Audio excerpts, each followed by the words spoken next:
Today, in this video, I'm gonna explain how to fix PS5 freezing mid-game or on home screen. Press the PS button from the controller, then go to switcher. Now, select the 1 by 1 app.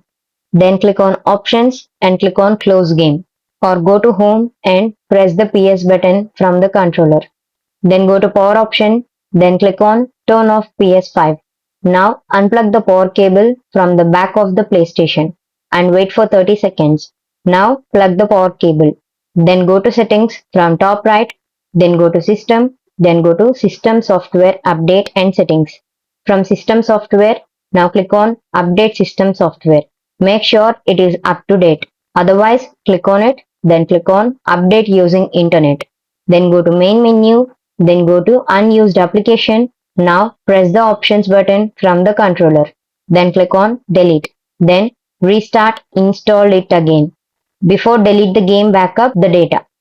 By following the steps, you can fix PS5 freezing mid-game or on home screen. If this video helped you out, please leave a like and comment down below. If this worked for you, thanks for watching.